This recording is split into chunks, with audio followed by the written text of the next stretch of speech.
我国上半年财政收入前5省份，上海第4，北京未入选。第1是谁？今年上半年我国财政收入为115913亿元，而在如今这个经济高速发展的时代，基本每一年各省财政收入都会有所变化。今天就让我们来了解一下，观看中不要忘记点赞关注。1. 北京未能入选我国上半年财政收入的前5。北京市地处中国北部、华北平原北部，东与天津市毗连，其余均与河北省相邻，总面积16410.54万平方公里，常住人口2185.8万。地势西北高，东南低，西部、北部和东北部三面环山，东南部是一片缓缓向渤海倾斜的平原。今年上半年，北京的财政收入为3481.6亿元，排在第6的位置。虽然没有进入我国的前5名，但是北京市的经济发展一直都是稳定增长的。今年上半年的 GDP 为2.18万亿元，增长速度更是达到了 5.4%， 在我国各个省份的增速中也是较为靠前。北京市的科技创新企业在全国500强中的占比遥遥领先，北京靠着高科技企业给经济发展注入了源源不断的活力。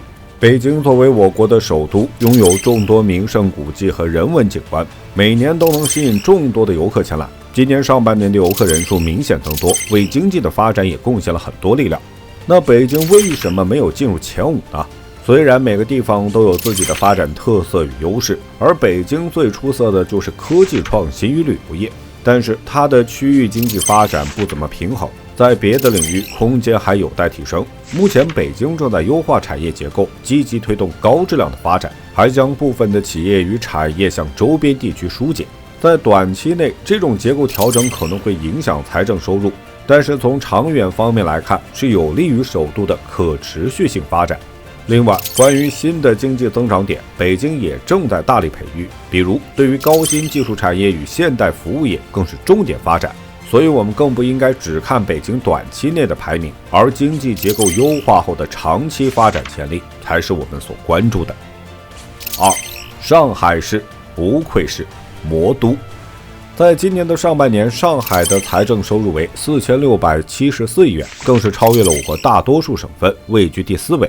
之所以能取得这个惊人的成绩，主要与上海的经济特点与实力密切相关。上海位于中国东部，地处长江入海口，东临东海，南临杭州湾，西接江苏省和浙江省，总面积6340.5万平方公里，常住人口2475.89万。上海地处长江三角洲冲积平原，地势坦荡低平。上海市是中国国际经济、金融、贸易、航运、科技创新中心。第3产业为其支柱产业，有着外贸物流、金融保险业、信息服务业、旅游业、房地产业和其他新兴服务业，成为拉动经济增长主动力。作为中国的创新中心，上海科技企业众多，比如在半导体和芯片产业中，上海就有着自己的发展优势，更是拥有中芯国际这样的半导体公司。中芯国际所生产的芯片广泛应用于智能产业、汽车、手机等领域。另外，上海微电则已经在低端光刻机拥有一席之地，还在不断向高端领域冲刺。上海的地理位置决定了自身的贸易发展。作为我国东部沿海的城市，它自从改革开放以来就成为我国重要的门户。因为国际贸易的发展与外资企业的入驻，提高了上海市的税收收入。上海港的集装箱吞吐量已经连续多年世界第一。2024年1至9月完成集装箱吞吐量3910.2万标准箱，同比增长 8%。2014年上半年 GDP 为 2.23 万亿元，同比增长 4.8%。世界级城市群的核心城市，这个定位就已经注定了上海发展不可能差，同时也给上海带来了诸多良好机遇。3.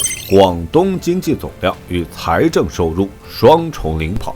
广东省在本次的财政收入排名中，又一次地展现出作为中国第1经济大省的实力。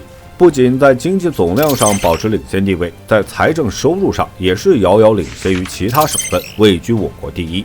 今年上半年的财政收入为7041亿元。广东省地处中国大陆最南端，东临福建，北接江西、湖南，西接广西，南临南海，总面积17.98万平方公里。常住人口12706万，有山地、丘陵、台地和平原多种地貌类型，地势总体北高南低。以深圳与广州为代表的珠三角经济圈，这里聚集了大量的高新技术企业与创新资源，形成了完整的产业链和创新生态系统。广东省还积极推进产业结构优化和创新驱动发展战略，不仅大力发展汽车制造、电气机械和器材制造、计算机、通讯和电子装备制造这3大支柱产业，还大力推动第3产业的发展。目前，第3产业已经成为广东经济增长主要动力，其中金融业处于中国领先水平，对广东经济拉动作用逐渐增强。还有为经济增长注入新活力的信息技术、人工智能与生物医药等新兴产业。作为我国对外开放的前沿阵地，广东省的对外贸易十分发达，因拥有全国最长的海岸线、多优良港口，比如广州港、汕头港、深圳港等。